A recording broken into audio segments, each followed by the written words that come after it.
Yo, what's up YouTube? It's your boy Bobby D, and I'm back again with another hot, juicy video. And as always, I'm joined by the swollest hair consultant in Texas, Steve Bobby. Cook. Thanks for being on my channel, Steve. Pleasure. If I don't know, Steve has his own channel at Defeating Hair Loss. Great channel. We celebrated 1 year. Yes, we did. Together, so it was nice. It's been a fun time. Yeah, red velvet cupcake. We had our cupcakes and living our best life. So it was a good video. Good red time. velvet, baby. So good. Good job, Steve. Thank you.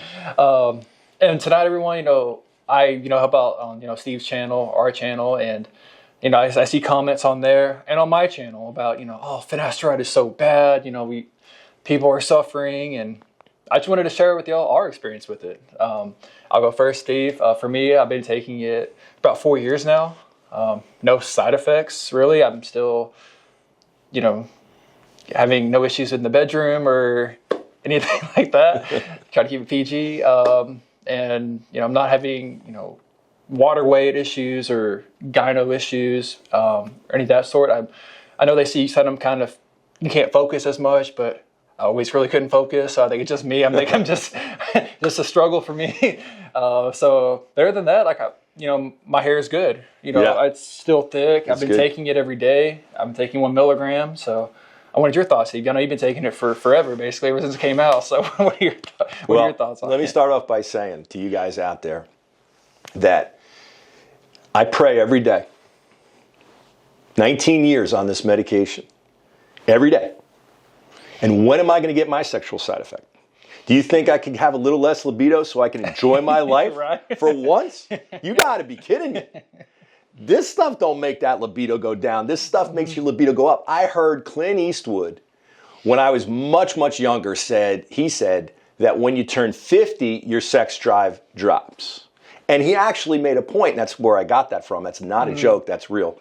That you could start to focus on other things in life because, we are men, and we have a lot of testosterone, and we're put on this earth to procreate, which means we've got a lot of sperm.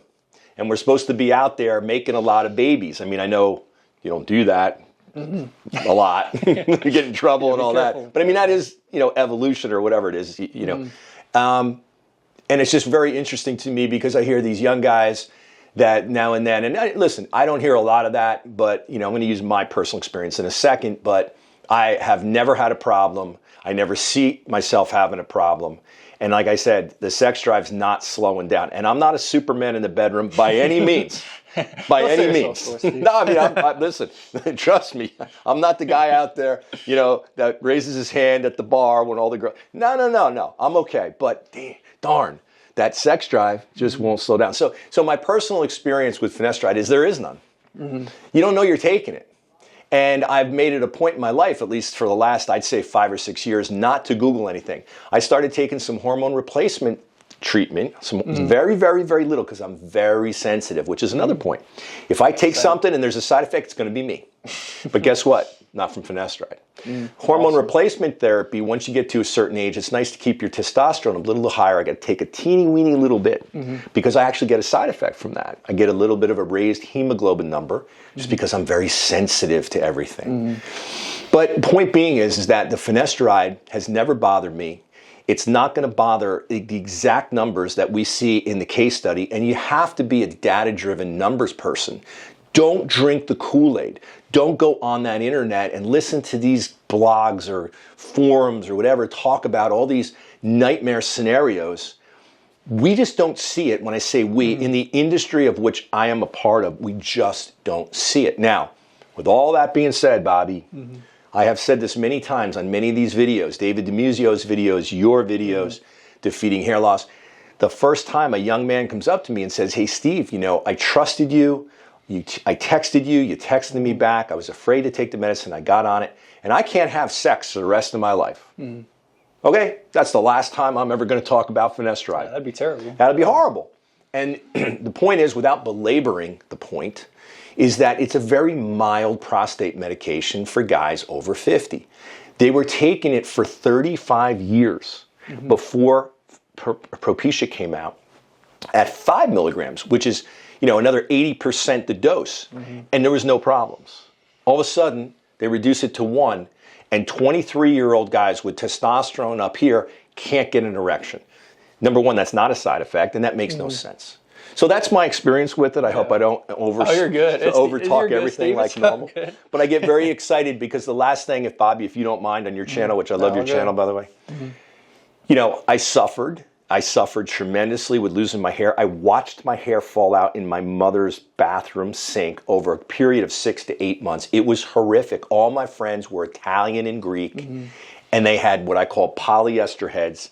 And I'm losing my hair trying to move it this way and move it this way and cover it up. And there was nothing out there that was going to stop it from falling out. It was tough to deal with. I bet, yeah. Now I can look into this camera, Bobby, on your channel, on Defeating Hair Loss, on David DiMuzio's channel, and I can tell all of you out there that there is now something where you don't have to go through that. You don't have to suffer like I did. And you are a great example. Thanks for the kind words about me being your second father. But the point is that I look after young guys, all young guys, guys of any age, because you have this opportunity to purchase this very safe insurance policy so you don't lose your hair. But the wonderful internet, I mean, it's a great tool, spins you out of control, and you believe a bunch of that stuff. So look, I'm not talking down to you. You have to try this medication. You have to buy this insurance policy for your hair, and don't go bald. I hope that helps. Amen, brother. Thanks, Steve. And as always, guys, let's talk about Nizoral real quick. Me and Steve both use Nizoral 3 times a week, basically, every other day. Just another, tool in your toolbox to help you fight hair loss. Love it. Do you agree, Steve? I love it. I'll leave this in the box below and check it out. And then we'll see you next time, guys. Be sure to like and subscribe.